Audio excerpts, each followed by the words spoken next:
Hi guys, welcome to my channel. நம்ம collection வீடியோல இன்னைக்கு ஒரு சின்ன மினி விலாக் தான் பார்க்க போறோம்.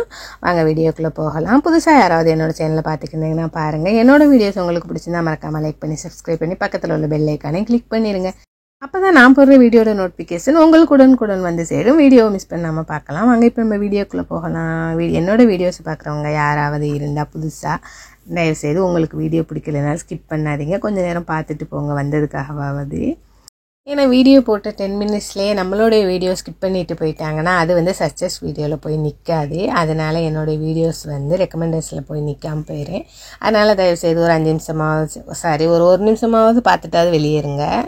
ஓகே கைஸ், வாங்க இப்போ வீடியோக்குள்ளே போகலாம். நான் வந்து மார்னிங் என்ன பண்ணேன்னு பார்த்தீங்கன்னா பாலை காய்ச்சி டீ இப்போ நான் சாப்பிடக்கூடாதுன்னு சொல்லிட்டேனால டீ சாப்பிட்றதில்ல.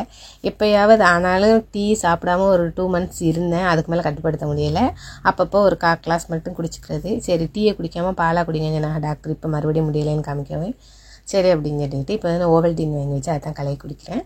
மார்னிங் வந்து பிரேக்ஃபாஸ்ட் எதுவும் பண்ணலை. தோசை மாவு இப்போ தான் ஊற வச்சுக்க போகிறேன். அதனால் வந்து வீட்டில் ப்ரெட் இருந்துச்சு, ரஸ்க் இருந்துச்சு, அதை தொட்டு சாப்பிட்டாச்சு.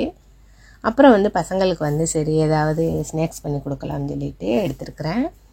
ப்ரௌனி சாக்லேட் கேக் தான் பண்ண போகிறேன். வாங்க இப்போ நம்ம பார்க்கலாம் எப்படி பண்ணுறதுன்னு.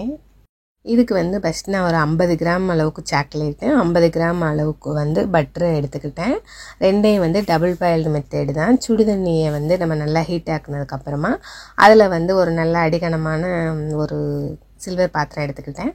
அந்த கப்பில் தான் நான் வந்து பட்டரையும் எடுத்து வச்சுருக்க சாக்லேட்டையும் நல்லா மெல்ட் பண்ணி உருகி எடுத்துக்கிட்டேன். அதுக்கப்புறமா வந்து ஒரு கப்பு வந்து நான் வந்து மைதா மாவு எடுத்துக்கிட்டேன். அதில் வந்து ஒரு 1/4 கப்பு அளவுக்கு கொக்கோ பவுடரும் எடுத்துக்கிட்டேன். கொக்கோ பவுட்ரு வந்து நல்லா காஸ்ட்லியான பவுடராக இருந்தால் கொஞ்சம் நல்லா இருக்கும். அந்த கலர் அது பார்க்குறதுக்கு கொஞ்சம் டேஸ்ட்டாகவும் இருக்கும், அந்த ஸ்மெல்லும் நல்லாயிருக்கும். நான் வந்து டைரி மில்க் கம்பெனி தான் எடுத்திருக்கிறேன். ரேட் அதிகமாக இருக்கும், ஆனால் அதுக்கு வந்து கலரும் நல்லாயிருக்கும், ஸ்மெல்லு ரொம்ப சூப்பராக இருக்கானு அதை எடுத்திருக்கேன். அப்புறம் வந்து சன்ஃப்ளவர் ஆயில் வந்து 1/4 கப்பு அதில் சேர்த்துருக்கேன். சேர்த்து ரெண்டையும் நல்லா மிக்ஸ் பண்ணிக்கோங்க.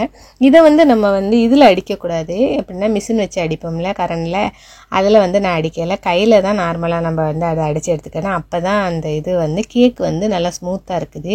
நான் வந்து ஃபஸ்ட்டு பண்ண போகும்போதெல்லாம் என்ன நான் எக்கையெல்லாம் மிஷினில் தான் அடித்து எடுத்துக்கிட்டேன். ஆனால் அப்படி பண்ணுனா ஹார்டாக தான் இருந்துச்சு. இது வந்து நார்மலாக வந்து நம்ம இந்த கரண்டியாலேயே வச்சு அதை வந்து நம்ம மிக்ஸ் பண்ணிட்டோம்னா நல்லா ஸ்மூத்தாக அழகாக இருந்துச்சு. நானே ஃபஸ்ட் ட்ரை பண்ணி பார்த்தா ரொம்ப டேஸ்ட்டாக ரொம்ப சூப்பராக இருந்துச்சு. நீங்கள் ட்ரை பண்ணி பாருங்கள். பிடிச்சிருந்துச்சுன்னா மறக்காமல் லைக் பண்ணிக்கோங்க.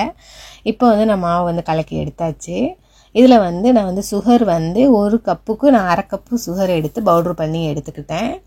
எடுத்து கொஞ்சம் கொஞ்சமாக அதையும் சேர்த்து மிக்ஸ் பண்ணிக்கிட்டேன். லாஸ்ட்டாக வந்து மில்க்கு வந்து ஒரு 1/4 கப்பு எடுத்துக்கிட்டேன். அதுவும் சன்ஃப்ளவர் ஆயில் எந்த கப்பில் எடுத்தேனோ அந்த கப்லேயே நான் மில்க்கும் எடுத்து சேர்த்து நல்லா ஃப்ரெஷ் பண்ணி எடுத்தாச்சு. இப்போ வந்து ஆயில் சேர்த்து அதை வந்து அந்த கப்பில் வந்து ஆயில் நான் லேசாக தடவி எடுத்துக்கிட்டேன். சன்ஃப்ளவர் ஆயில் தான். கலந்து வச்சுருக்கோம்ல சாக்லேட் பேஸ்ட்டு, அதை எடுத்து இதில் சேர்த்துக்கலாம்.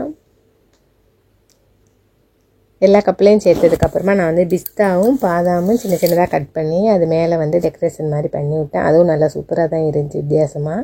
எப்போவும் மேலே சாக்லேட் போடுவேன், இந்த தடவை சாக்லேட் போடாமல் இந்த மாதிரி பண்ணினேன். பசங்க வந்து அதில் 2 கப்புக்கு மட்டும் எங்களுக்கு சாக்லேட் போடுங்கன்னு சொல்லிட்டு சாக்லேட் போட்டுக்கிட்டாங்க. நான் சாக்கோஸ் அப்புறம் வாங்கி வச்சுருந்தேன். சாக்கோஸும் அது மேலே சேர்த்துக்கிட்டேன். நல்லா சூப்பராக வந்துருந்துச்சு, ரொம்ப டேஸ்டியாக இருந்துச்சு. அப்புறம் பார்த்திங்கன்னா இதுக்கு முன்னாடி நம்ம என்ன பண்ணணும்னு பார்த்திங்கன்னா அவனை வந்து ஃப்ரீ ஹீட் பண்ணி வச்சுக்கணும். 180 டிகிரி செல்சியஸில் ஒரு வந்து 10 மினிட்ஸ் நான் வந்து ப்ரீ ஹீட் பண்ணி வச்சுருந்தேன். அதுக்கப்புறமா வச்சு ஒரு 15 நிமிஷம் தான், 15 மினிட்ஸ் அதுக்கப்புறம் வச்சேன். 15 மினிட்ஸ்லேயே கேக் வந்து ரொம்ப சூப்பராக வந்துருந்துச்சு. ப்ரௌனி சாக்லேட் கேக் ரொம்ப டேஸ்ட்டாக இருந்துச்சு. நான் கூட நினைக்கல இந்த அளவுக்கு நல்லா வரும்டே. ஓரளவுக்கு வரும் தான் நினச்சேன். ஃபஸ்ட் ட்ரை பண்ணுறமேனு ரொம்ப சூப்பராக வந்துருந்துச்சு இந்த மெத்தேடில் பண்ணினது. எனக்கு இந்த மெத்தேட் சொல்லி கொடுத்தது என்னோடய சிஸ்டர் ஒருத்தவங்க தான். காயல்பட்டினத்தில் வந்து கேக் ஷாப் தான் வச்சுருக்காங்க. அவள் தான் சொல்லி கொடுத்தா. எப்போவுமே அக்கா வந்து கேக் ப்ரௌனி சாக்லேட் கேக் பண்ணுறதா இருந்தாலும் ப்ரௌனி பண்ணுறதா இருந்தாலும் பொதுவாக நீங்கள் வந்து மிஷினில் வச்சு அடிக்காதேக்கா, கையாலேயே நம்ம ஸ்மூத்தாக மாவை வந்து அடித்தோம்னா தான் அது நல்லா ஸ்மூத்தாக இருக்கும். அதனால் நீங்கள் எப்போவுமே ட்ரை பண்ணும்போது மிஷின் வந்து யூஸ் பண்ணாதே அப்படின்னு சொன்னான். அதனால் நான் வந்து கையால் தான் ட்ரை பண்ணேன். ரொம்ப சாப்பிட்டா ரொம்ப சூப்பராக வந்துருந்துச்சு. உங்களுக்கு பிடிச்சிருக்குன்னு நினைக்கிறேன். பார்க்கும்போதே மறக்காமல் பிடிச்சிருந்தா லைக் பண்ணிக்கோங்க. ஓகே காய்ஸ், இந்த வீடியோ பிடிச்சிருந்தா லைக் பண்ணுங்கள், ஷேர் பண்ணுங்கள், கமெண்ட் பண்ணுங்கள், சப்ஸ்கிரைப் பண்ணுங்கள். தேங்க்ஸ் ஃபார் வாட்சிங்.